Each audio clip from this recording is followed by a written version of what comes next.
Hey, hey, hey, how is everybody doing tonight? I am back. I'm so happy to be back. So happy to be back chatting with you folks. It's it's been a bit.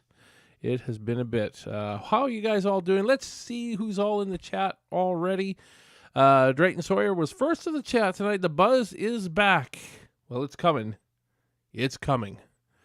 Then we got Christian Spencer. Hey. Drayton says, hello, lad. Michelle Blasky. Hello, Steve. Hey, Michelle, how are you doing? Then we got Matt Skinner. Hello, everyone. Hey, hello, Michelle. Good luck on Friday. Yes, Friday. Michelle is starting her next Indiegogo campaign for the third channel. She's working really hard on that. She's shared some stuff with me.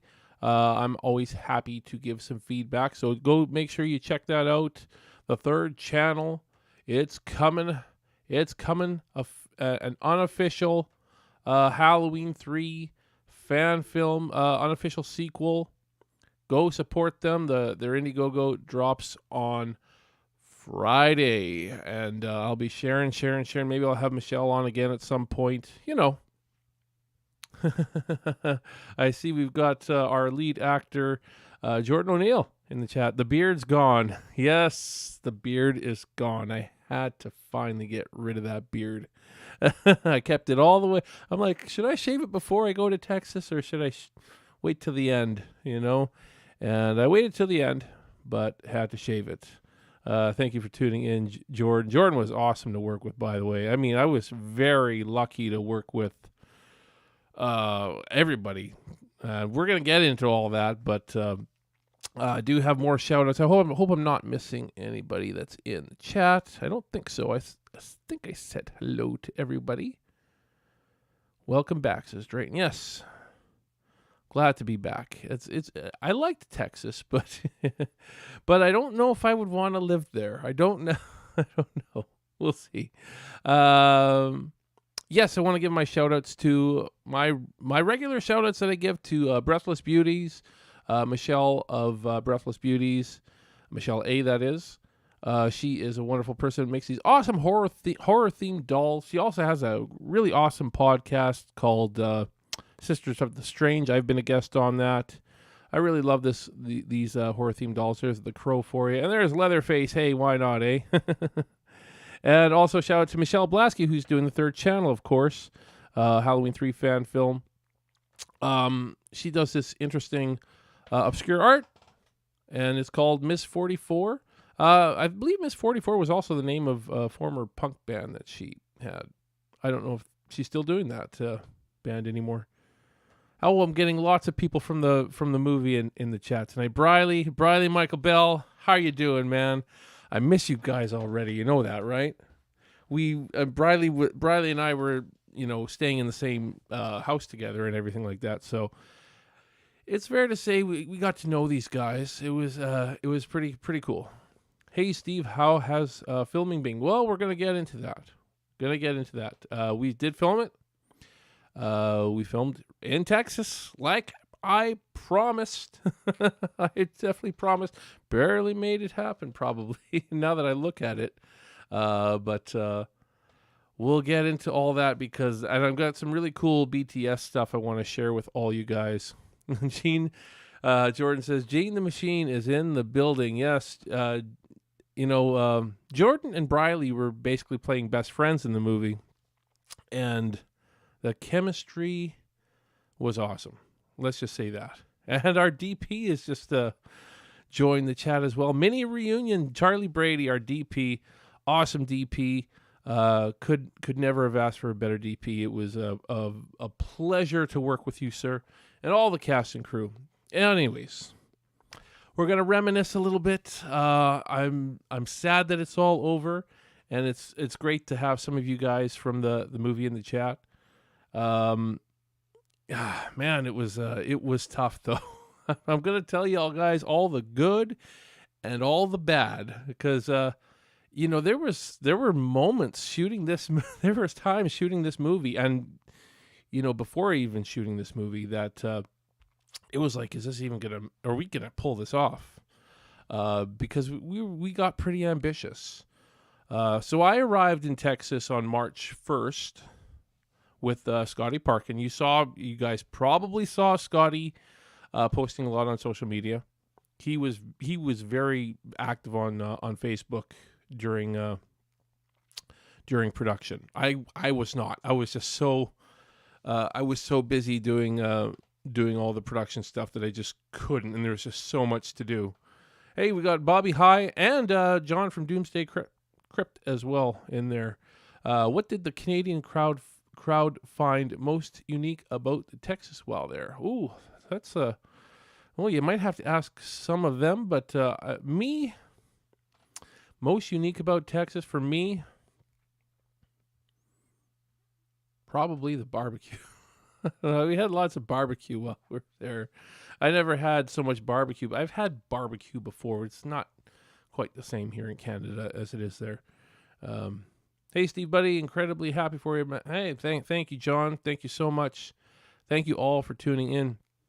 Anyways, so kind of the first thing I had to do when I got down to Texas was actually check out some of these locations that we had to film in.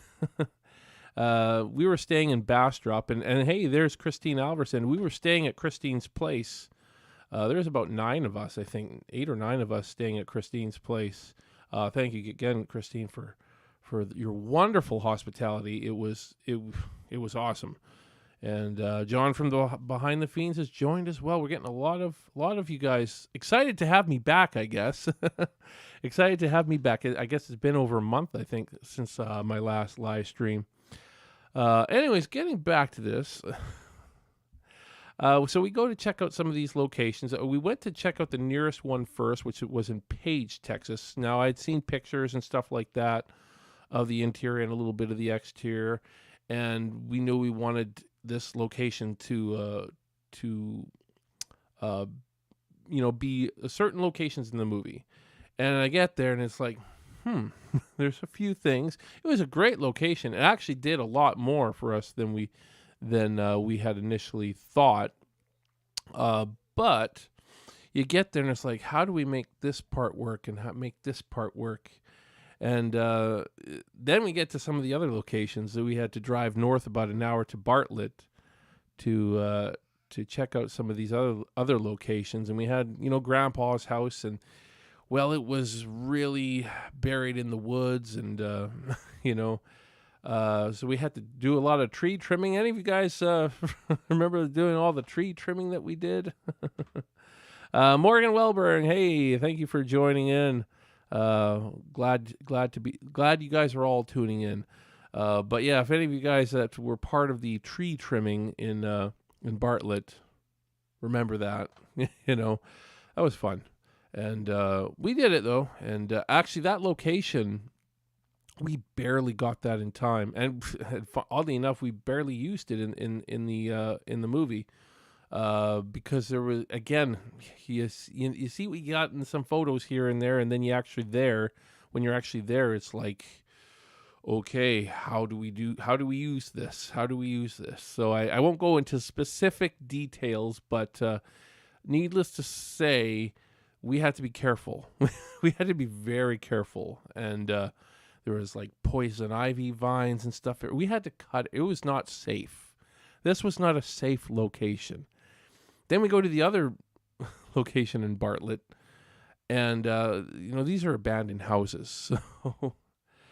So I mean, they haven't been lived in for a while, and we was told it was safe to be in. It was 100% assured that it's safe, and it was. But when we got there, it was just covered in poop, in like mouse poop, I guess, just covered.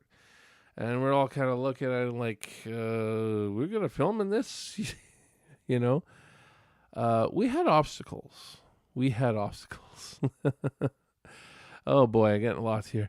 I like that you all seen the OG TCM gas station. Yeah, we started our trip there and we ended. As soon as we went from the airport, our production manager, Chris, took us to the gas station just to, check it out.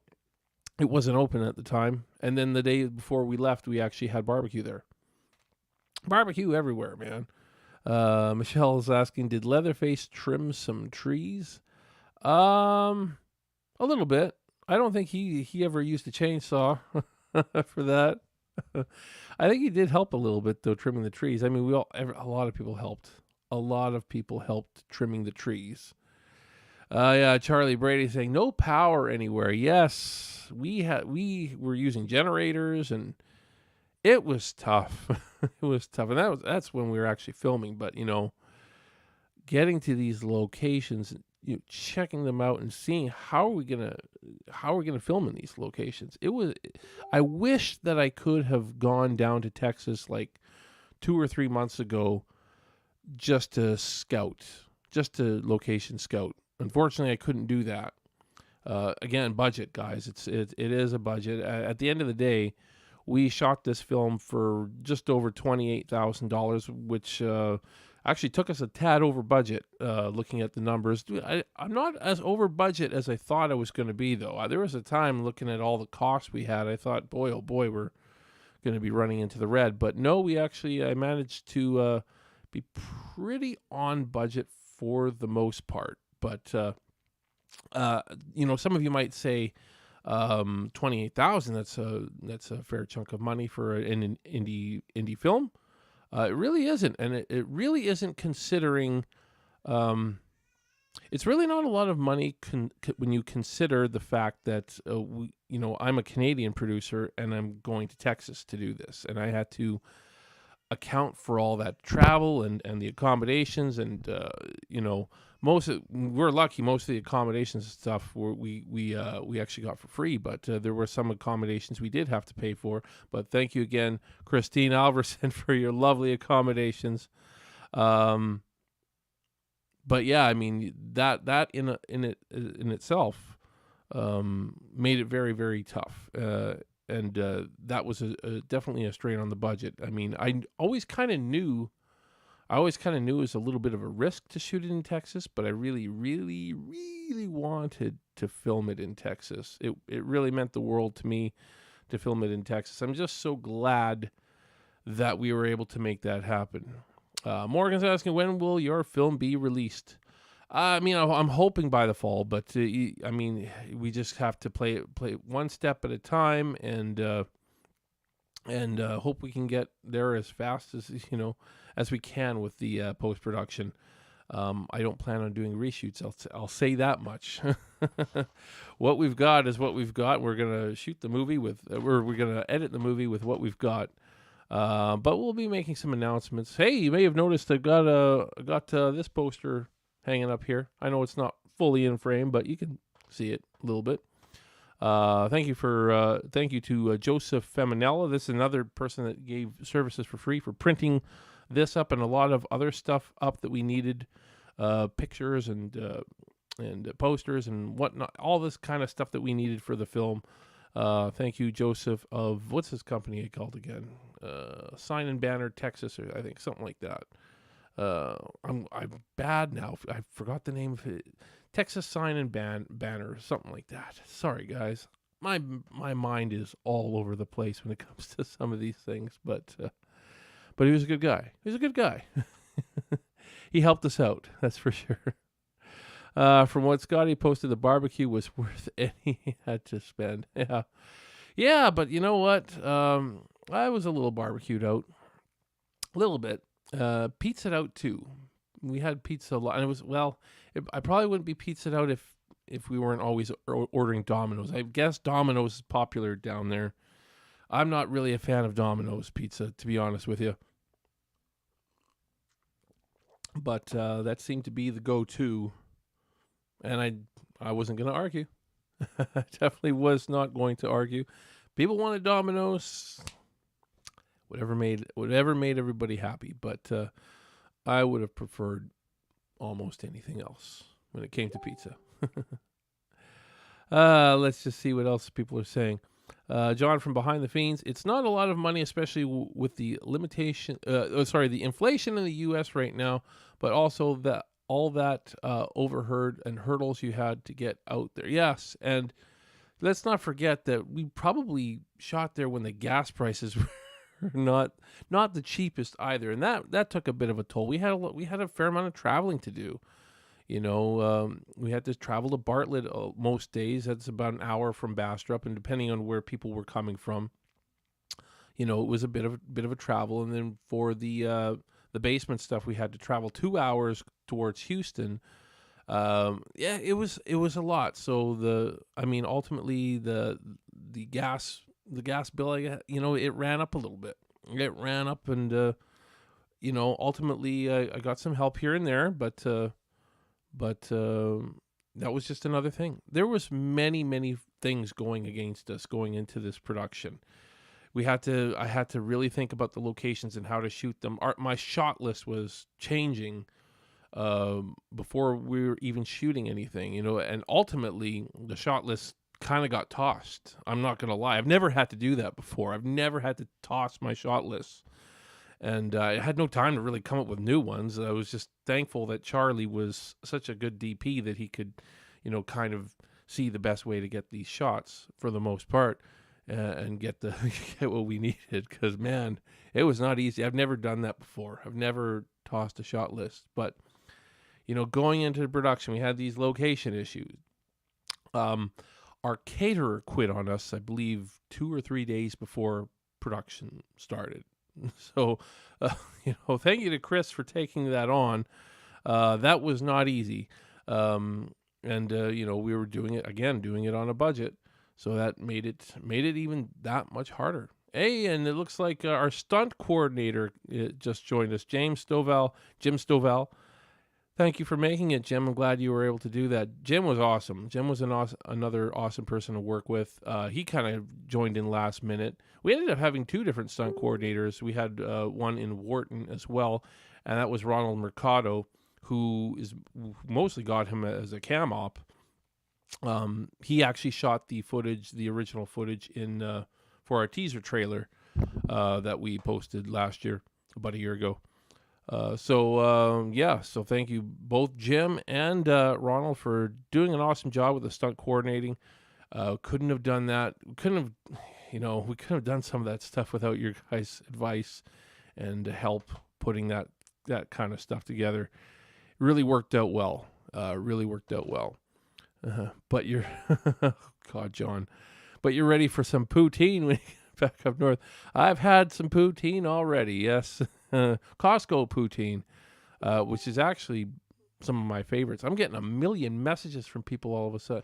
Everybody messaging me, come join me. Come watch. Okay, Christina Hinton's. I have joined watching. I don't know if she's logged into YouTube though, so maybe she doesn't see it. But hi, Christina, if you're watching, I think you are. There you go. Christina was our production designer, and she became our second AC, and she just did a lot. She did continuity. She another real trooper, and couldn't have done it without her. What's up, man? Cody, the author. Is that Cody, our props master? Another person to shout out. Man, we had so many great people. Aaron Johnson here, he was an extra. He got to spend, about half a day on set, which was pretty cool. Yeah. But yes, going back to all the obstacles we had before production started, I just want to tell you guys all this stuff because it was not looking good going into our first day of production. So, again, locations, caterer, the transportation coordinator that we supposedly had just ghosted the whole thing. It was a mess. That I've felt really bad for some of these people. Jordan was messaging me. I don't know if Jordan's still in the chat or not. Like, hey, is somebody gonna come pick me up? Like, I didn't want to tell him. Our transportation coordinator just ghosted us. We couldn't get a hold of them.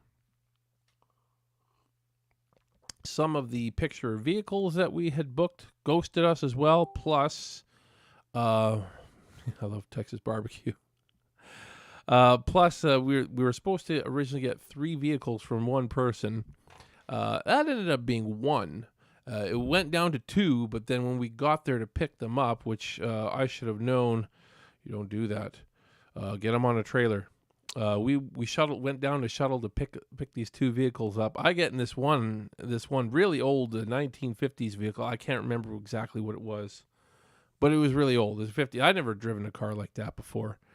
And I get in this thing, and it gets about 5 feet, and it just stops, and it's got carburetor issue. So they get it going again. I start following the. This is the night before production. I had to get up at 5 a.m. to. I had to get up at 5 a.m. to drive to our first location in Taylor, which was the gas station. And this car is just not good. It's already like 11 p.m. at night by this point. I was the only one that was going to be willing to go get the car because everybody was so busy, so tired. Everybody else was so tired from all the work they did preparing the houses in Bartlett. It was fun. Hey, there's Carlos from the Lazy Reviewer. Ah, yes. So anyways, at 11 o'clock at night, I've got this car, and I'm like, should I be driving this fucking thing? I get it all the way to this gas station. It wasn't that far down the road because the other car that we picked up, the truck, it needed gas. It was out of gas, I guess. Apparently this car was leaking gas. This truck was leaking gas too. We found that out later. Oh boy. Lots of fun. Lots of fun. So I just parked the car there, wait for them to, because I don't know Texas. I had to follow them. I was like, no, I'm going to follow. I'm not going to try to find my way back. And my cell service was terrible in Texas. So whatever plan I use, I ain't using that again. I'll just say that much. And once they pull out and I'm going to follow them again, it goes about 5 feet and it stops. And I'm like waving at them to, don't leave me, don't leave me. And I essentially said right there and then, no, I am not taking this car. I know we're short cars at this point, but I am not taking this car with me and going to risk anything. So we got the owners to come pick it up, and that was that. And at that point, I think we had 2 actual vehicles that came through. We were supposed to have 5. We knew we could get away with 4 because one of the vehicles was not important. And I thought about it, and I thought to myself, I bet we can get away with 3, but we still only had 2. We still only had 2, and that was making me freak out just a little bit. So then during the first day of production, when things were already behind, I was making calls, and we managed to get 1 more vehicle and made it work. And we made this work with 3 old cars rather than 5. There was a lot of changes to the script. I'm not going to lie. We did not film the movie I wrote. Story-wise, though, we did. And that is kind of the most important thing, I think, more than anything. I mean, you guys would never know it wasn't the story that I had written, but it's not. It's definitely different. It's definitely different. If you read the script and once the movie comes out, see the movie, you'll probably think, okay, there's where all the changes were. And man, it was it was interesting. We really had to think on our feet a lot. Me and Charlie were always consulting. How do we do this? How do we shoot this? It's totally different than in the script, but I think we pulled it together, and we pulled it together because, quite honestly, this was the absolute best cast and crew that I have ever worked with.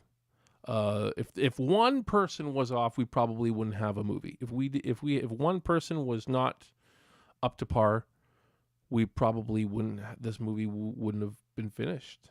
Probably. That's a serious truth. Or it would have made serious compromises that I would not have been happy with.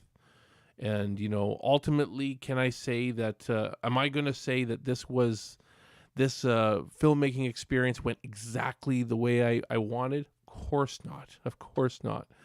It's a feature-length film shot on a budget of $28,000. So you can imagine, and it's a period piece. I mean, the fact that it's a period piece alone, and we had to get costumes that were acceptable for that time period, and we had we had our actresses Alicia and Nika, who played Lorraine and Allison, doing hair for everybody and getting the costumes. They basically ran around getting the costumes.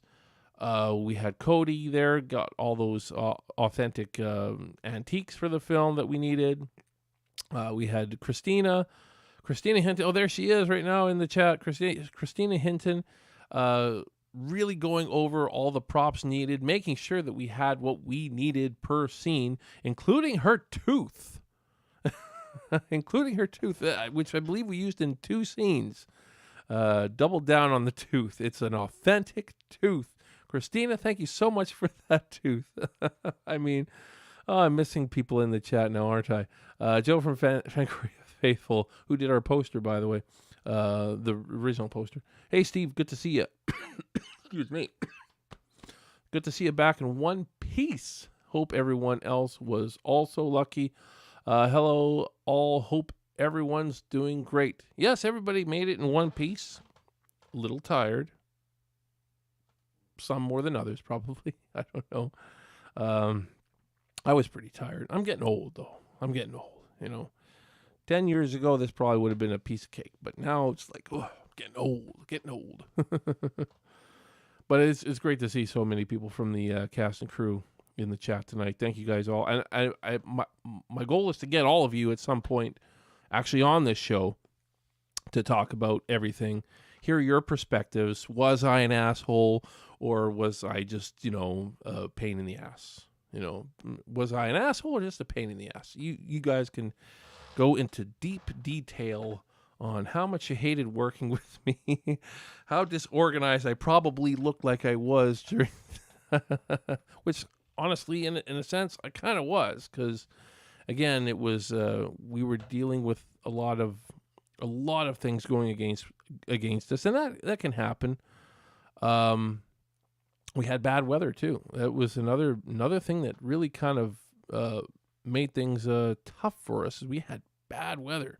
The first day of filming, it was not good. It was like, holy crap, this is cold, and it stayed cold the whole day. It was. I thought maybe it's just the early morning, but it pretty much stayed cold that whole day, and we had to cancel one of the shooting days altogether simply because it was just too cold. There was like major winds go. It was not good. It was not good. It was not going to be safe to film in that kind of weather. So we just said we'll just kind of try to pick stuff up every day, and we did. We pulled through. Yeah, Christina, it was super cold. It was tough. So yeah, no power in the abandoned houses that we filmed at, which was, I think 5 or 6 shooting days. 6 shooting days, actually. 6 shooting days were, 5. It was 5 because the gas station was the first day, and then the basement was 3 days. So 5 shooting days, we're filming in abandoned houses with no power, and fun stuff. It won't be a perfect film, that's for sure. But I think we got a pretty good film out of this. I mean, again, I think we'll have a pretty good film. I feel pretty confident that we actually got some pretty awesome stuff ultimately. Again, hats off to our cast and crew. If I try to name everybody, where's Kyle though? I wish Kyle was in the chat. Kyle should be in the chat. Kyle was our key grip. I loved that guy. I was like so happy to have that guy. So many people that we were hooked up with ghosted us. Just didn't show up. I forgot to mention we had an AD. We've actually had 2 ADs. The first one quit because she hurt herself, and I totally got that. She gave me plenty of notice, and we thought we're probably going AD-less, but then we got somebody else that was willing to be AD. But then it's like, well, I got another gig. It pays a lot of money, so long, suckers. And that happened about I want to say about a week before production started. It was like, oh crap, no assistant director, and that's another reason why I probably look really disorganized. It's terrible to work without an assistant director. Anybody who works in the film industry knows that a director loves their AD. You know, it puts all the headaches away. Not all of them, mind you, but a lot of them. Thank God, Charlie was kind of put on that hat at times. Christina kind of put that hat on at times. Alicia put that hat on at times. And now we've got this weird troll thing. Whatever. Naked. I missed that. I don't know. And it's asking me to show her hide. I'm going to put hide on that one. Wonder if we can get the rest of those hidden. I don't know why I get those. It's not like the old trolls I used to get. Now I get these ones. Ah, boy, oh boy. Oh, Cody, just texted Kyle. Yeah, get Kyle in here. We got to, man, he's yeah. Oh, here's something I have to address. Straight and Sawyer, I keep forgetting to address this. How did it go with Ed Neal? Ed Neal did not end up being in our film. Sorry to say. I'm sorry I haven't really been totally vocal about it, but it kind of happened at the busiest time when everything was really getting into production. I just really didn't have time to kind of make that announcement. But yeah, Ed Neal ultimately couldn't be a part of our film because he was SAG. I was actually kind of shocked to find that out, that he was SAG. His manager told me. His manager emailed me when I was trying to get him to sign the contract, and I asked if he could do FICO, or if you could kind of waive SAG if you wanted to claim FICO. Some SAG actors are willing to do that because they need to get work and they're not getting enough work, kind of thing. So I thought maybe Ed would do that, but it took actually a little while for his manager to get back to me. So I was assuming they were thinking about it, or they're trying to figure out if I was going to pay them enough for something. I don't know. But ultimately they came back and they basically said no, he can't go FICO. And it left me scrambling to find somebody to play the character of Rex last minute. And ultimately we found the awesome William Instone, which I'm actually super glad that we got him to play Rex, because he was not only great at playing Rex, he was also he was great on set. He was great to have on set. He had this really cool, I think it was a battery-powered generator that was just really good for charging our batteries and stuff like that. It was really, really awesome. So thank you, William, for taking over for Ed Neal. Wish, in a sense, that part of me wishes we could have had Ed Neal be in the film, but I can understand it. I mean, we couldn't make this a union film. There was just no way. We lost a couple of other actors earlier, late last year, because we couldn't go SAG. So that totally made sense. It sucks, but at the same time, I think you guys are going to love what William did. I think he was phenomenal in the role. He was very good at making the dialogue his own. I think that's the best way to put it. Actually, that's one thing about all the actors. They are really good at making the dialogue their own, and not just essentially changing it on me, but asking me if this worked. And I'm a pretty easygoing when it comes to that kind of thing, because I want the dialogue to be as natural as possible for everybody, and everybody did. They all worked with the dialogue and made it better. Charlie Brady, William saved us with his, he did, his inverter. There you go. Hey, there's I think it's Brett Mann from Good Real Hunting, and there's Kyle Hames. Almost forgot, Cody. Thank you for joining, Kyle. We miss you, man. I'm gonna have all you guys on this show at some point. You guys be ready to do a night of chatting about this movie. I don't mind chatting about it by myself, but I got to have a bunch of you guys on this show. Probably gonna have to do like 2 or 3 actually, because there's just so many wonderful people that we have to talk with. I want everybody to get to know this wonderful cast and crew. Kyle Hames was our key grip. Originally, he said to me, I've done grip before, but I don't feel like I'm that good at it, and so I thought, okay, maybe he'll be a PA and do some gripping. He was our key grip. He was awesome. He was being humble, and I've seen some of his other work. He knows what the fuck he's doing. He rocks. Thank you so much, Kyle. You rock. Kyle, I need the 30 exactly. That we're. Don't tell poor Ben that Ben wanted the 85 every time, which I was okay with. Let's go.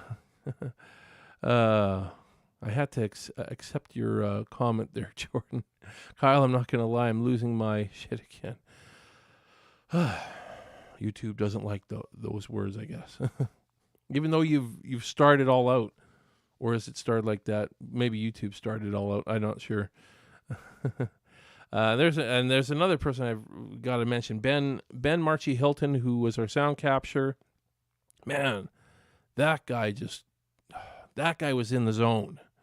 He was simply the best sound guy I've ever worked with. I worked with some pretty darn good sound guys too. But I feel like all the sound guys that I've worked with in the past may have been good.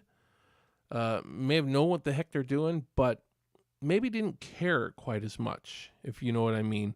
Whereas you really saw the care that Ben put into our sound. It was really important to him that he capture the best possible sound. And one thing, I mean, here's 3 big things I can tell you about our film that should make you happy. It's gonna look really good. Okay. It's going to sound really good. And then third thing, the acting it's the best acting I've ever worked with on a film. Jordan is still in the chat. So, I mean, there's a few times Jordan was asking me for direction on certain thing. And I almost felt like, man, I feel like I should have some direction for him, but I'm really looking at it and this guy's nailing it. Which is why I chose him for the role. He was just so naturally the character I wrote, even though he's a little older than the character. And that's pretty common in Hollywood anyways, whereas Nika is exactly the same age as her character. So, but, even though he was a little older, he was really, he was the character I wrote. And I think it just came very, very naturally for Jordan to play Jimmy. And I wanted to give him more direction than I did, but I was having a hard time finding criticisms during anything. And, all the suggestions he made that Jordan was making to me about the dialogue and everything, it just seemed right. If there was an issue I had, I would have said no, that's not what this is about. And maybe that happened once, I don't know, and not to that point either. It was more like, I don't think it's quite what I'm going for. It was something along those lines. Whereas but ultimately, I couldn't have asked for a better cast, a better crew. Very happy with that aspect of it. It's just, I kind of wish we had more of the spots filled as far as the cast and crew goes. Not the cast. I mean, we had our cast. But as far as our crew goes, I wish we had a little bit more crew. Transportation coordinator. I made this big schedule for the transportation for her and everything, and then never heard back from her. It was like, yes, I'm on board. Sent her the crew release form, crew deal memo. Sent her that. Never received it. I kept messaging her. When am I going to get this back from you? When am I going to get this back from you? I hate being that guy. Never got it back from her though. So it was like, I think she's bailing on us. And she did. Thank you so much. So we had actors driving themselves, and we had an actor coming from far, far away that didn't have a vehicle, and I was paying for his Uber. Transportation probably was the one thing that put me in the a little bit over budget more than anything else. Again, I wasn't that over budget. I thought it was going to be more over budget than I was. So that's good. But man, oh man, it was it was it was one thing after another when this movie was starting. But thank God the I had the best cast and crew that I've ever worked with. Otherwise, man, I don't know if we'd have a movie, not a feature. Anyways, we probably would have had to compromise a lot, and ultimately, even though maybe some of you would have been okay if the movie was, say, a 30-minute movie or a 40-minute movie. There's so much story I wanted to tell that I knew I couldn't let it be that. I don't think you could tell the story that I wanted to in a 30 or 40-minute movie. I need at least an hour.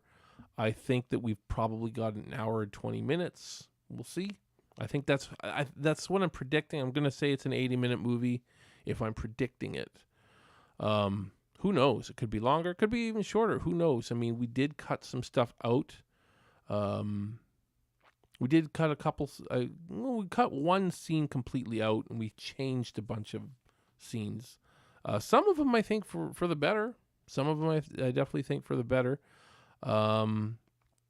Because we just didn't have certain things that we needed, and there was safety concerns and all these things you had to really consider.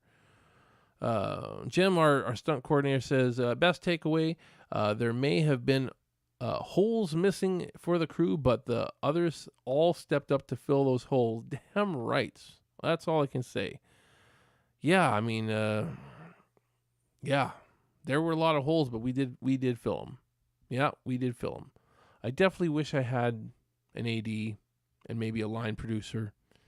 Definitely wish I had those, but again, we pulled it off. We actually pulled this when we were on the final day and we were like getting the final shots of the movie and all this stuff. I'm like, I think we actually pulled it off. It was like, when we started this thing, I didn't think there's any chance in hell we're pulling this off. But it's like, I only made a few compromises. The story is intact. And I think we have great acting. And I really like the look of the shots that we got. And yeah, I mean, there's not much more you can ask for. I mean, am I going to say that if I had the chance to get shots that we didn't get, would I get them? Of course I would. There was maybe one or two shots that we did get, but it was like not exactly how I was envisioning. And again, could have been excuse me, could have been the layout of some of these locations. I think a lot of that was it, like inside the house, inside the abandoned house, you had to change the way things were happening, the way the action was, due to the layout of this house. That was tough. That was tough. The basement was. We had power in the basement, but we had power, but that basement was tough to film in. I mean, the majority of our SFX were in that basement. Sergio Guerrera was our SFX artist. He did a great job. That's another thing I'm going to talk about. But let's just talk about the basement first, because after this first day, day 2 walking into that basement, I just remember my feet sticking to the ground because of all the fake blood. It's everywhere, and your feet just stick to the ground because of it. And to avoid that, we were our Leatherface actor Scotty Parkin had all this baby powder for wearing the masks. You could probably see a lot of those pictures. Like, what's all that white stuff all over his face? It's baby powder. The masks were hard for him to wear. He was not like Gunnar, where he wore the mask like all the time on set. But yeah, so we ended up putting a lot of that baby powder and buying more baby powder and just all over the floor. But the smell that caused, it just sticks with you. I still smell it. Kyle, Charlie, you still smell it too? Jordan, Christina, we were in that basement a long time. There was, it seemed like it. Seemed like an eternity in that basement. 3 days. 3 days in that basement. That was rough. That was rough. Oh, somebody asking what camera Charlie used. Yes, he used that Blackmagic 4.6 case. We got a bit of a buffer there. Yes. And still on my boots, bro. Still on mine, too. I've retired those boots for the season.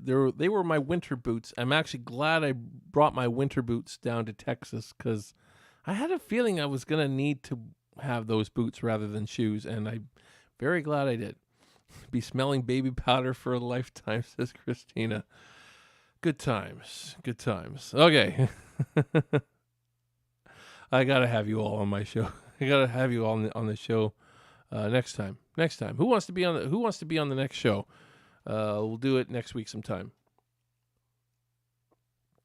Just drop me a message. Let me know if you want to. I'd like to get a bunch of you if we can, and we'll figure out a date. Because it was just such a great experience, and it's cool to relive these memories, isn't it? Though. Still on my boots, yeah. Was the one time I was thankful for my allergies. Me too. Yeah, my allergies were really bad in Texas. No matter how much medication I was taking for them, no matter how much reacting, it's like they were. Yeah. There you go. There you go. Jim wants to come on the show. Let's get you guys on this show, and we'll talk about this movie. And we still need some of the other people. There's no Nika in here. There's no Alicia in here. Who else are we missing? Olivia, Josh Skurnick. There's a few people we were definitely missing that I would like to have on this show. But it was good times. It was good times. Let's share some BTS. Now, all these BTS were shared to me by our lovely second AC / production designer / AD and now executive producer. I don't know, Christina, if you noticed that I gave all you guys like producer credits, just so you know. All the crew, you all got like producer credits on the movie because you guys went above and beyond for me, and yeah, that's the least I can do. But let's look at some BTS. We're gonna kind of try to do this in the order of the shoot a little bit. I don't know if it's quite organized that way, but let's look at some of these here. Yeah, there's a few shots at the gas station here. This was a pretty old gas station. Obviously, we had tried to use the original gas station from the original movie, in Bastrop, but it was a big no from them. So that was okay. This turned out pretty good. It was, however, the most expensive location as far as the fee goes, as far as how much I had to pay on a daily rate. That was the only thing. I was glad that we could shoot everything there in one day. That was good. And it was just really cold. We had some picture vehicles. Some of the vehicles you see, like that hearse, that belonged to the owner of the gas station. He was originally supposed to let us use his vehicles too, and he backed out for whatever reason. So we got him in these shots, but there's some more there. He wouldn't let us use them in Bartlett and or Page, where we needed them, but that's okay. We made it work. Again, you rewrite the script for what you got. It was still fun, and there's us setting up. There's our, I believe we got our sound guy there and our boom op. You see them. Our boom op was our production manager's son, Daniele Parcini. He was our boom op, and there's some cool behind the scenes photos there for you all. That was day 1. Oh, this is day 2 now. That's the lovely Nika Lou and Alicia Jade, or Alicia Graham Allen is her real name. That was a better day, I think. The weather was nicer. But again, we had to kind of change things due to the lack of vehicles and the lack of the location actually matching the script. The interiors actually did pretty well for us. Actually, I won't go into huge details on that, but the interior of the house was actually really good for us. But the exterior was tough because it was a dirt road, and there was just a few factors, and we made it work. We definitely made it work, and these lovely ladies did great that day. There's a wider shot, and there's our DP Charlie setting up the shot. I think these shots actually came out pretty damn good from what I remember. I remember really loving the acting this day. That was probably the one big takeaway I had from that day. It was like I was really liking what I was seeing from the acting from everybody involved that day. It was great. And there's some of the interior there. We had to avoid the roof or the ceiling. Sorry, had to avoid the ceiling in these shots because but the wallpaper I thought looked fantastic. I loved it. But yeah, there's me. I wore my red hoodie a lot. Honestly, it was the only warm thing I had ever brought with me. I was a light. I'm a pretty light traveler. I don't like to bring a lot of crap with me. I hate carrying stuff everywhere. So that red hoodie was with me a lot. Was on me a lot, especially on the cold days. So yeah, that was us setting up a real quick scene in that room, and you can see the logo of one of our sponsors, Solo X. He's doing a little bit of music for us in the film, and he actually constructed. His name's Justin Lowley.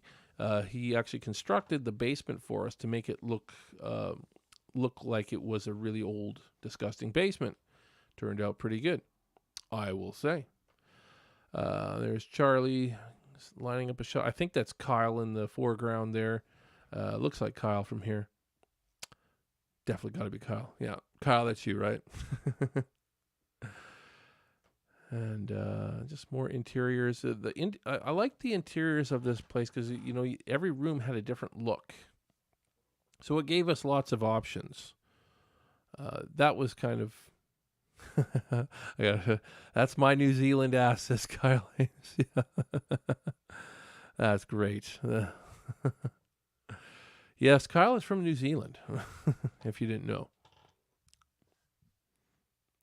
So yeah, some cool stuff. A lot of antique stuff.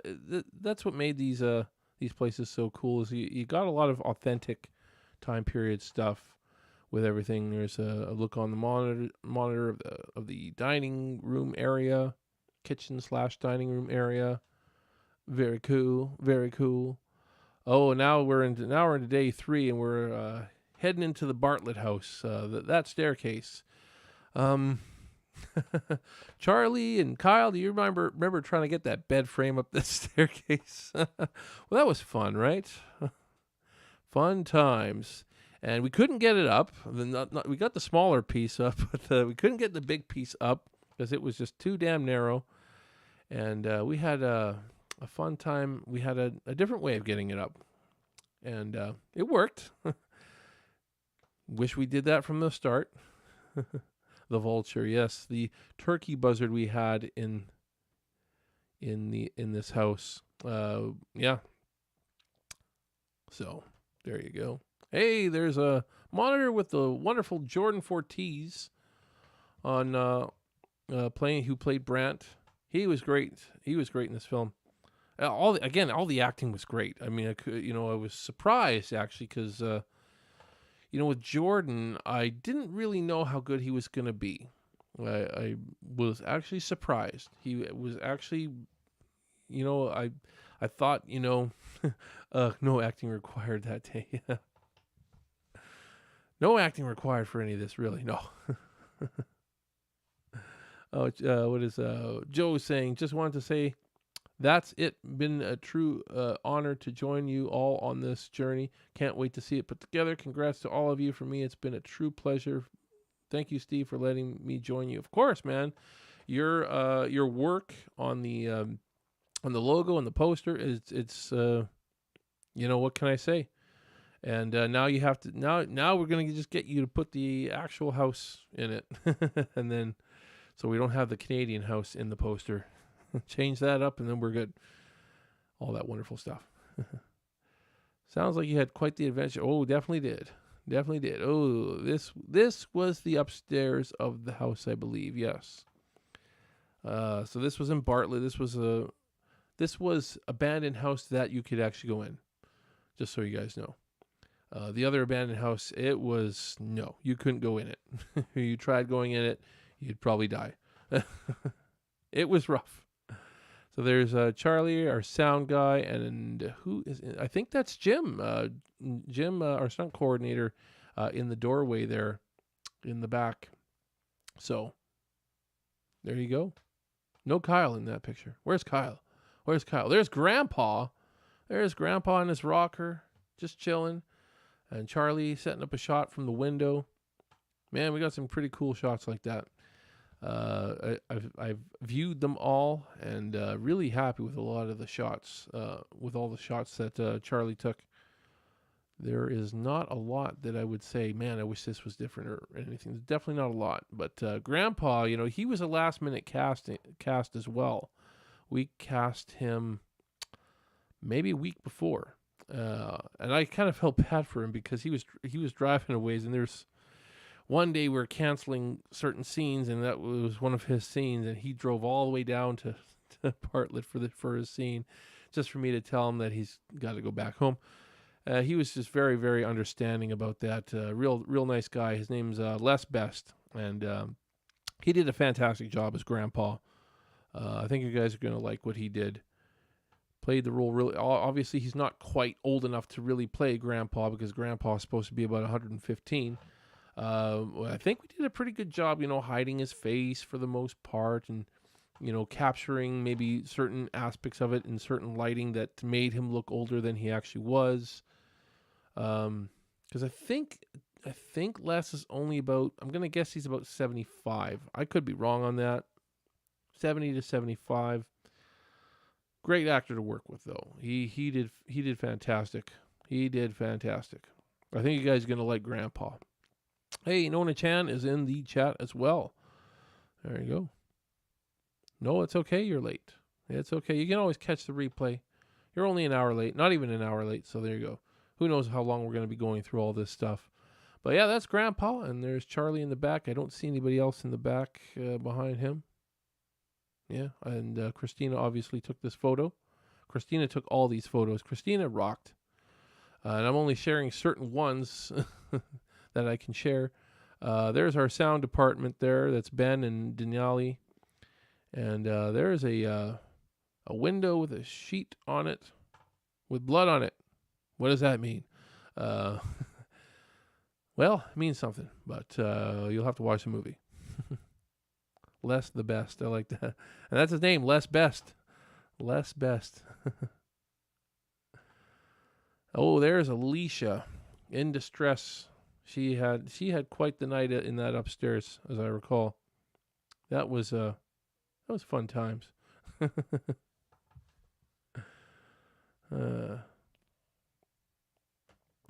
And there's Nika getting ready for Nika. I gotta say, Nika was a real trooper through this whole thing. She's only 18 years old. She'll be 19, I think, in May. But she was like just willing to really get herself violated in this movie, in order to get certain shots. And I had to be careful because there is a part of me that wants her to go through with all that to get the best shots, but at the same time, I have to make sure she's safe. I promised her mom that we'd keep her safe, and I think it was the last day of filming. She bruised her arms like really bad. I won't say doing what, because I don't want to spoil too much. But yeah, she bruised the inside of, basically, I think it was the inside of her elbows, basically her elbow pits, really, really bad. And well, her mom hasn't crucified me yet, so maybe they're okay with it. But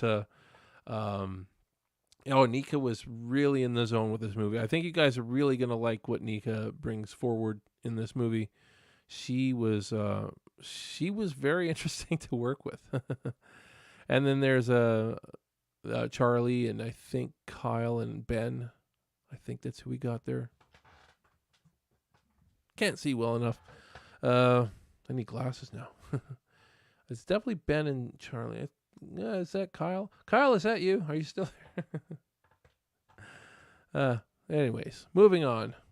And this is honestly, guys, I'm only going to be able to share a small portion of these BTS because there's so many. So there's Nika and Alicia, and then our two young girls. These girls, I believe they were 12 and 14. Lexi Graves, who played Shirley, and playing her younger sister Avery, is Avery Berry, playing the role of Adeline. So that's Shirley and Adeline, and just one of the scenes we shot. Won't tell you too much what's happening, but some pretty cool stuff. Oh, there's some Scotty as Leatherface. He was not wearing the mask in this pic, so that's okay. There's a chainsaw again. We tried to go as easy on Scotty with a lot of this stuff. Any shots that we didn't necessarily need him to wear the mask, he didn't wear the mask.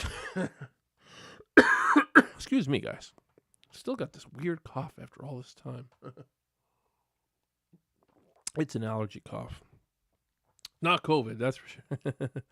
I've been tested twice now since so anyways, yeah, so there's Scotty handling the chainsaw in the basement. Oh, the basement.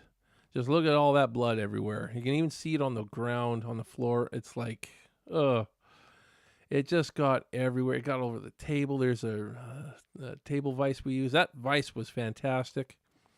That was Cody's grandparents. Cody, was that your grandparents? I was just so excited that you got that vise. The vise was just perfect. Just perfect. Kyle says it was definitely Daniele. Yeah, I thought so. Too good looking to be me. Oh, come on, Kyle. You're a great looking guy. You're a great looking guy. I don't know. Better looking than me, anyways. Yeah. Fun times in the basement. Hey, this is a cleaner state. This is probably one of the earlier days, probably the first day that we were there, because look how clean the floor is here. And there's a cast photo with Justin Lowley, who did the basement. We've shared his logo for Solo X earlier, and he just wanted his photo with the cast, with some of the cast that was shooting there at the basement. And yeah, we did that. There you go. There's Charlie, Kyle, and Ben. Charlie, Kyle, and Ben. Great guys to work with, man. I can't say enough about these guys. Charlie was a fantastic DP. Just really captured everything the best we could, considering everything that we had to deal with. And Kyle, right in the middle there. Kyle in the middle. Our key grip. Man, I miss these guys already. I miss you all so much. And Ben, the best sound guy I've ever worked with before. I can't say enough about Ben. Again, just super in the zone of getting you the best possible sound. And he would tell you if there was a single line that didn't quite make the cut, if there's a single word that didn't make the cut, we got to reshoot it. We got to do another take, So yeah, what a team. Yeah, the dream team is what Jordan's saying right now. Man, we really did. I don't know how I got this dream team. You kind of gamble a little bit on people you've never worked with and just hope they're going to be good. And I had enough people saying Charlie was the best DP I could get, even though he was from Arkansas, and I was hoping to get somebody, based out of Austin. And there was a few people contacting me in Austin and stuff like that. And just ultimately, I had so many people talking the best about Charlie. I just thought, okay, let's get Charlie. Let's get this guy. He definitely knew what he was doing. And, Kyle he was kind of a last minute ad. I was at the time we were needing more PAs, and we never really got quite quite got all the PAs that I would have wanted, but he ended up being key grip. You know, he was working really well with Charlie, and I know that these three guys are probably going to be working together again very soon because they all work so well together, and I'm sure that they all miss each other as well. Yes, these three stepped up in so many ways. Yeah, so many ways. And yeah, and again, Ben was another recommendation. He was willing to work within my budget, which you don't really get that from top sound guys like him. You really don't. I've been quoted. I've been quoted for top sound guys as much as $1,000 a day, and I've never paid that much, but I've been quoted it. I've never the most I think I've ever paid for sound, I think was $500 a day. I can't remember for sure, but anyways, best sound guy I've ever worked with. Best three guys here. I love these guys. They're awesome. Everybody was awesome though. There's Nika. I want to talk about this picture because Nika, look at her here. She got blood in her eye. Like she got fake blood, of course. It's not real, but when Sergio put the blood rolling down from her head, it actually rolled into her contact lens, and we had to remove that pretty quickly, actually, because otherwise she could have had some major problems. But so basically, the rest of that day, she had only one contact in, and she made it through. Again, Nika was a real trooper. Hey, Degree Centigrade made it into the chat. Thank you for joining. We're going over some pretty cool BTS stuff here. I think we're getting towards the end. This was our final day of filming. These are our 5 extras that we had. I won't say what exactly they were doing. One of them, he was in the chat earlier. Aaron. This is Aaron on the far left, and then I can't remember the names of the two in the middle, but the lovely lady there and the guy in the blue shirt beside her. But on the right, we've got the far right. We've got Daniele, who was our boom op, worked with Ben, and there's Christine Alverson, who basically put up with us for 3 weeks in the white shirt. And hey, she's seeing her picture. There you go. She's in the chat right now. So there you go, Chris. Your scene is going to be in the movie. And here's some BTS that Christina took. That was fun. It was pretty fast to shoot it. And I just a few days ago, I got a bill from the city of Bartlett for the permit, and I protested it basically. We hardly did anything. You guys will back me up. I told our crew that they might bill me for this. Anybody from the crew want to guess how much the city of Bartlett billed us for that scene? That was literally, I don't know, took half an hour, and then the other scene by the power transformer.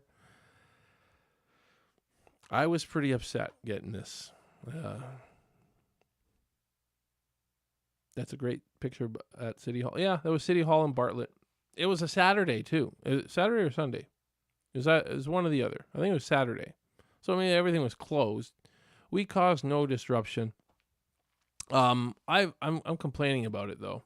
I'm not going to get charged this much. I'm not going to pay that much. There's no way. Going to guess $1,500. No, not quite that much. God, if they would have tried to charge me $1,500 for that, I mean, I'd rather just take the fine probably. I mean, I don't even think the fine would be that much, would it? No, they were gonna. They came back with me with a billing of $550 for that, and I thought, man, really? This went through a non-profit organization. Christian Spencer $900. No, so it was $550. Now, it may not seem like much, but when you're trying to do stuff kind of by the book, I've done stuff like that before where we didn't get a permit, never ever had any issues. But for this, I wanted to do things by the book. I'm in a country that I'm not from, and all this kind of stuff. If I tried to do that in my hometown where I live, there would never be an issue. I would never get the chances of actually getting busted for shooting some stuff on the side of the road that took literally an hour at the most, that would, it just wouldn't happen. The cops just don't care. People do it filmmakers in where I live do that all the time. But I wanted to do it by the book, and somebody from the Bartlett City Commerce or something was saying, oh, they'd probably only charge you around $100 because I've heard them do it before, and it's, I thought, okay, $100 is not bad, but to get this bill for $550, just, I wasn't happy about it. So I'm not going to pay it, that's for sure. If they try to charge me $550 for that, I will be shocked. But because I came back in that email and said, hey, this is ridiculous. We didn't close any roads. We didn't have to close any roads. There was hardly any traffic anyways. We shot in pretty desolate areas. City Hall would have been busier had it not been a Saturday and had not been early in the morning. So, I don't know what they're going to come back with, but it's not going to, I'm not paying $550 for that. I'm not. I'm sorry, I'm not. If they do try to come back with that, but it doesn't sound like they're gonna. They sent me that email on Friday. It's Monday today. They didn't send me an email today saying, okay, we'll bring it down to this much or whatever. I think it should be free, if I'm being honest. It went through a nonprofit number and everything like that. Our insurance was really good insurance. So, when you have all that, when you have all your ducks in a row like that, I don't know. I feel like that's a bit of a slap in the face. But maybe they don't care about having the city of Bartlett mentioned in their movie or anything. I don't know. Which I will still do because I feel like that's the right thing to do, is give a thanks to the city of Bartlett. But I would do it a little bit with a bitter taste in my mouth if they actually charged me that much. Wait, there was a Whataburger in Bartlett? I don't remember seeing one. Huh. I only got to have Whataburger once, and I gotta say, I really liked it. I wish I had it more, because I did really like it. Those are good burgers, Walter. No, that's In-N-Out. What am I saying? I have derailed now. I don't even remember where I was with all the BTS. I think I'm pretty close to the end there. Let's see where we are. Yeah, that was our extras photo. We only got a few more of these to share. And then if you guys have some questions, I'll look through and see if you guys have any questions about the shoot. I want to make sure that, yeah. Oh yeah, here's some cool stuff here. The one the one to the left, it was actually the night before the final day. We shot this really cool chase scene, right in Christine's backyard, pretty much. We were able to make it work with what she had, and just kept it right there in Bastrop to make it easy for us to shoot this scene. And we knocked this out of the park. This ended up being much different than what was in the script, but I actually think that this scene is better the way we have it in this now. I think. Some of you might read the script and say, "Oh no, what you had in the script is way better." But personally, I think that this is going to be a really cool little scene. And there's a lovely picture of Jordan and Nika in the basement. I think that was that was definitely in the basement. Blood on the walls. Yeah, definitely in the basement. Just a few more here of our final day. There's Les as Grandpa. There's me handling some rope. I don't know if that was me tidying up the Grandpa's house there, or starting, or just trying to set it up. So that's hard to say, actually. That's a good question. Was I tearing stuff down or setting it up? There's not a lot on the table. We had more stuff on the table, I think, when we were actually shooting. But maybe we were just setting it all up. It was pretty cool.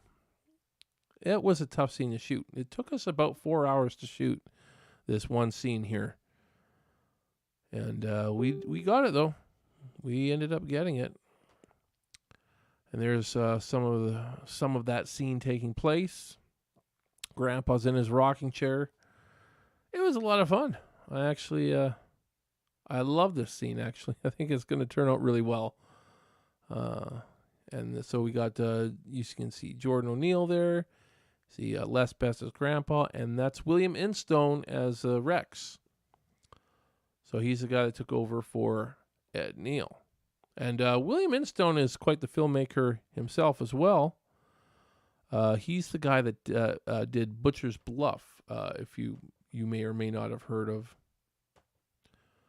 So I'm not sure if Butcher's Bluff is out yet, but he's pretty well known for it. So, yeah, look for Butcher's Bluff. That's his movie, and he's a great actor, and just an all-around awesome guy to have on set. That's all I can say about that. And finally, this is our last picture. This Nika doing the final slate of the production.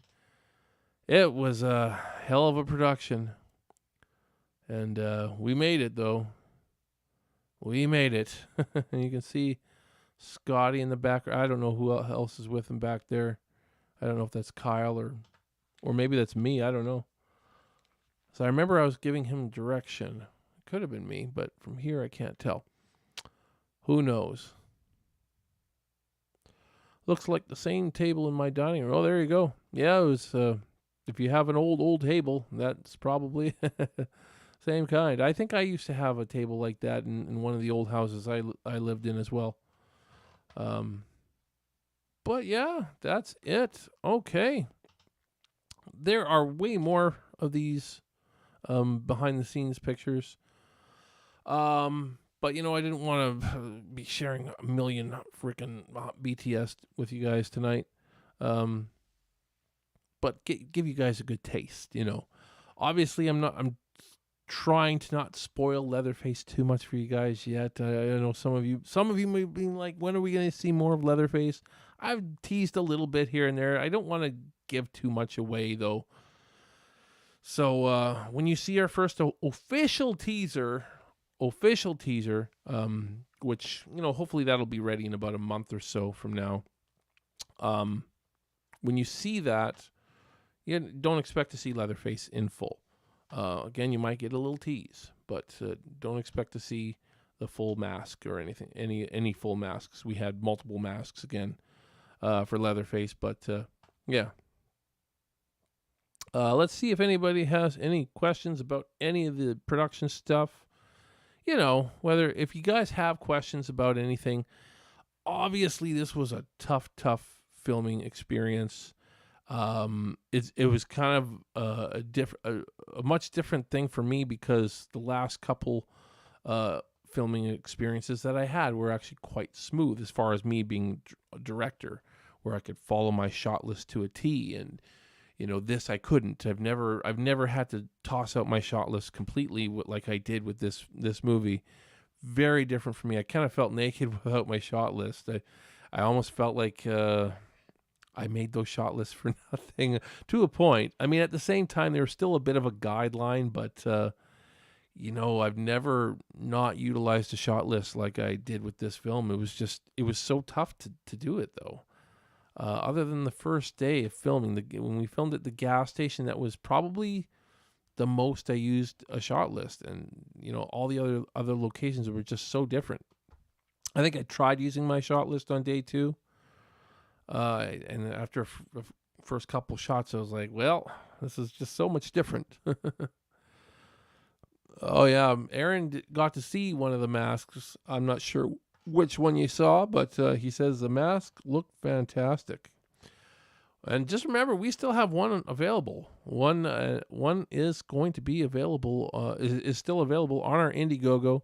The Indiegogo is still live, but it's going down at the end of this month. Probably going to do a post-production campaign. I think that's probably wise for us to do. Maybe when we have a teaser ready, I'll keep you guys posted on that. Just so that we have enough money to really make post-production as good as possible. I mean, I have the ability to edit the film myself, but I just don't really consider myself an editor. So I would like to put the editing in the hands of Mr. Charlie Brady in order to make sure that it comes out as good as possible. Just because he shot the film and he knows, how to piece this film together better than anyone. Obviously, I'll be working with him a little bit, and the wonderful key grip that we had, Kyle Hames, is going to do the sound on it. He's going to be the sound designer, and I have a lot of faith in him. And not that I can't do these things. It's just I don't feel like I'm the best. I think that I feel like I can get by with it. Like I've gotten by with our teasers so far, our teaser trailers so far. And other little projects I've done, like if you saw Disorder, I did the sound on that. I mixed the sound on that. It was it was not the best though, but we also didn't have the capture of the sound like we did on this film. I think editing the sound on this film will not be tough. We were very, very smart about the sound on this film. So anyways, let's see if any of you guys have any questions before we go. You definitely got the look down. I'm assuming you mean Leatherface.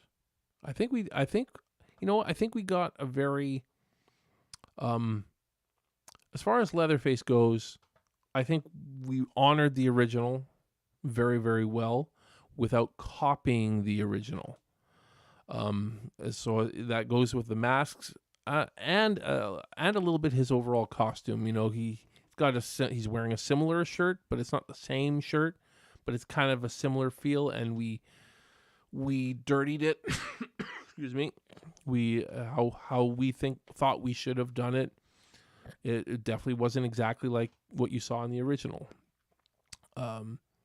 We do have his tie in the movie, but Leatherface doesn't wear it in the film. Just something to think about. But the tie, I think we're gonna actually probably put that as a perk on the next campaign. Let me know if you think that would be a cool perk to have on the campaign. The tie is one of the things I think. It's one of the screen use items I think we could probably put on the next campaign.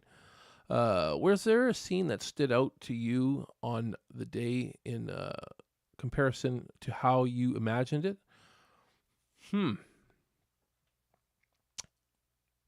Probably if I'm gonna say if there's one particular scene, there's a few. The film isn't totally different than the script, that's for sure. But I think day 2, a lot of the stuff we shot in day 2, I don't want to spoil anything. Jordan, a lot of the stuff on day 2 between you and Nika was really and Alicia was, even though our setting was a little bit different and stuff like that, the overall way that scene was performed was very much towards my vision. I think it was day 2. I really felt like it was. I had definitely had the right actors. If there was any doubt in my mind before that, it was gone by day 2. Even not saying day 1 there was bad acting. There was actually great acting on day 1. However, a lot of it wasn't from my key cast. It wasn't from you. We didn't have a lot of acting from you on day 1, and had Alicia was in a scene, but we didn't get to see her act yet. And same with Nika; she had maybe 1 or 2 lines. So for you guys to go through those big scenes where we're setting up your characters and all that stuff. I think that's what I'm most happy about is that we really did set the characters up the same way that I had envisioned. So that's the best way I can answer it without spoiling too much anyways. Let's see what other questions. But it's a good question, though. It's a good question. Carlos from the Lazy Reviewer says, what was your favorite scene to shoot? Favorite scene to shoot? Ooh, the end. Which is another kind of going back to Jordan's question. That was the last scene that we shot, which essentially is the last scene in the movie. I feel like there is part of me that wish we got even more shots. I'm not gonna lie. There's a part of me that's like, there's at least 2 more shots I would have liked to have gotten.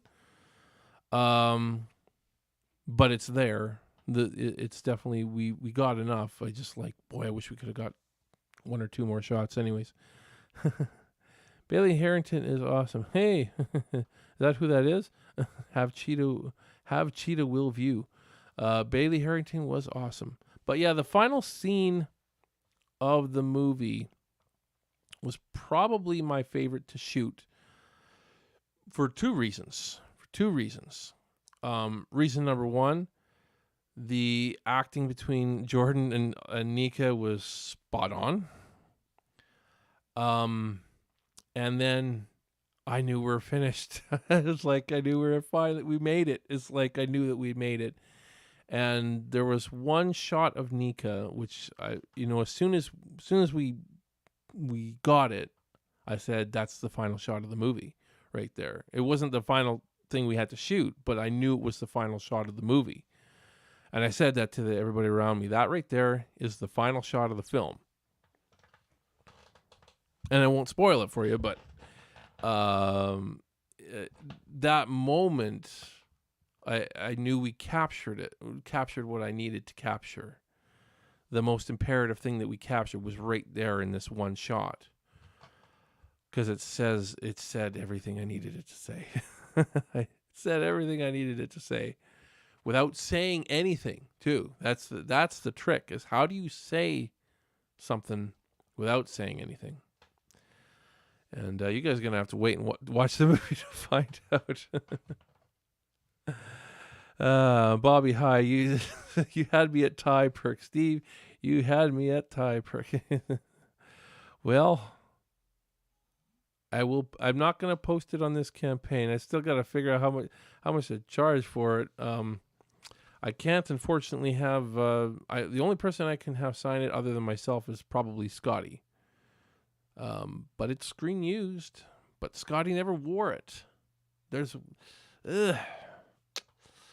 So I don't know. But yeah, I think we'll probably sell that one. I don't really have a... There is a little bit of blood on it, too, by the way. I won't wash it. I won't wash the blood off. Of course, it's fake blood. There was some real blood. I think the real blood that we had in the movie was actually Scotty's. And I can't really tell you exactly where, and the fact is it's mixed in with a bunch of fake blood, so you'd never notice. Boy. Are there any particular, Jordan is asking, are there any particular film festivals you want to be selected for? That is something I have to consider. And I'm actually open to suggestions. Obviously, I'd love to be entered. I'd love to be picked at Sundance or something like that. I'm not gonna get my hopes up for that. I mean, I mean, just entering into Sundance is something like, I'm trying to remember. I think it's like $300 or something like that. But Cannes and all those big ones. But I'm definitely, Jordan, I know you've had some experience with the festivals down there, and I wouldn't mind some advice on that if you have any, because I do want to enter it into festivals once it's done. I think this is going to be something we're fairly proud of. Probably there's going to be at least sorry about that, bumped the old mic there. Probably at least a couple of specifically horror festivals that I'll want to put it into. Yeah, send me a list. Send me a list of all the best ones that you think. As Film Freeway, you get a list of so many, and I don't know. I never know which ones are the best to actually enter in. But I've heard a few people say enter it into this one and enter it into that one. But at this time, I'm not really thinking about that. I'm thinking about like trying to actually have this movie ready for release. Hopefully by October, November, somewhere in there, if possible. We'll see. I gotta have a talk with Charlie about all that kind of stuff and see what he thinks, and go from there. But yeah, thank you for sending me a list. I know you had some great success with Fabletown. And congratulations on all your success, Jordan, with Fabletown. You deserve it, obviously. I mean, you put that all together yourself, and obviously you worked with a bit of a dream team there as well. So, Matt Skinner, bedtime for us. Thanks so much for all the BTS stories and photos. Good luck in post. Thank you so much. And again, I just want to say, hey, this was definitely not the smoothest production I've ever been a part of, by far. But we pulled it together. And I think at the end of the day, man, I'm just so grateful that we did pull it together. And we definitely do have a feature film. We definitely have a film that's going to look good, sound good, and have great acting. And I think the story is, I think we have a unique story for Texas Chainsaw Massacre film. I think that's ultimately, what all you can really hope for. Am I going to say it's the best Texas Chainsaw Massacre movie out there or anything like that? No, of course not. And that's always subjective too. The new one has a lot of mixed feelings on it. I'm not going to say my movie's better than the new one. Our movie is different than the new one, though. And obviously our movie didn't have a budget like the new one did. And that'll probably show in certain areas anyways. Again, there's probably a good dozen shots I wish that we could have gotten. And, at the end of the day, I'm probably the only one really thinking about those shots, I doubt even Charlie, maybe Charlie, I don't know if Charlie's still in the chat or not, but, Charlie, let me know, is there any shots that you saw on the shot list that you really wish that we could have gotten? There's definitely probably a good dozen that I wish we would have gotten, but I knew that going in, I pretty much knew that it was not going to turn out exactly as I wanted. Exactly like it was in the script. Things had to be changed. There was changes happening before we even got to pre-production, before we got to prep, I should say, because we were in pre-production for a long time. Really, when you look at it. There you go. There are a couple, but time got us. Yeah, time got us. That's probably the biggest learning experience is trying to make sure you have enough time. More shooting days. I wish we had more shooting days. I had originally planned for, I think it was 14 shooting days, if I'm not mistaken, Charlie. And then I had to cut it down to 10 because there was a lot of stuff happening in our budget, that a lot of expenses adding up, that I just, I couldn't do it. And I, thought maybe we could get it to 11, but, and then of course, we ended up shooting it in 9 because we had bad weather one day, and it just, I don't know, it made it really, really tough. But and for us to say we shot a feature-length film in 9 days, 9 and a third, we'll say 9 and a third days, because we did shoot that one night scene. That's an achievement. And again, thank you to the entire cast and crew for making this happen. I'm not gonna lie, there was times I thought that some of you guys were gonna bail on me. Jordan, thank you for putting up with me. I know that the first day you're like, wait, where's my ride? I think the final message before you got picked up was, did the shit hit the fan or something? Like, no. But in the back of my mind, I was like, pretty damn close, though. No, the shit hasn't hit the fan, but it's come pretty damn close. And it didn't quite hit the fan. Thank God it didn't quite hit the fan. Otherwise, we'd be telling different stories right now. It was all just growing pains, man. No worries. Yeah, I know it's created memories, that's for sure. It was, but yeah, I mean, I felt ya. I know you were waiting like 4 hours for Scotty to pick you because he wasn't supposed to pick you up. This all just that, yeah, did the shit hit the fan? Well, with the transportation coordinating, it sure did, and that was tough. Thank God we had. Thank God Alicia was there with her truck, and we ended up utilizing Jordan's truck and Jordan Fortiz, that is. We had two Jordans. And it worked out, and the guys like Jordan were willing to drive themselves, and I think Olivia drove herself. And unfortunately, we had Patrick coming from Leander. It had no vehicle. That was tough. that was tough. But we made it work. But good times. Had a good time. Overall, it was exhausting, but it was a good time. I'll never forget it. I'll absolutely never forget it. Got to hang with Scotty and Patrick, so it all worked out. Yeah, I'm sure they're cool guys to hang out with. I never got a chance to go to Leander. Well, one of the locations we were looking at was in Leander. There was a time I was thinking, wonder if we can get that location and maybe that'll make things easier. But we never did get that location, so it was like, we got what we got. To Bartlett we go, and we spent a lot of time in Bartlett. Miss Bartlett already. Unless, of course, they send me a big bill again. That's if they send me another big bill, be like, damn you, Bartlett. Damn, you're not getting an extra mention in the credits. No, siree, Bob. I'm getting this stupid thing again. That's okay. Hide. We don't need that. I don't know where we get this spam type things in here. That's okay. If there's no other questions, though, we'll call it a night. It's been over an hour and a half chatting about this. And, hopefully next time we'll be able to get some of the cast and crew on. I'm going to aim to get some of them on next week. I want you all to meet them. And most of you guys are in the chat tonight. So isn't that wonderful? But yeah, it was a fantastic experience. I'm so glad I did it. I'm so glad we pulled it off. I'm so glad I'm not telling you that, hey, we're gonna have to raise another $25,000 to get back to Texas. No, so no, that's not the case. At least we do have a film. We have to raise a little bit of money for post-production, but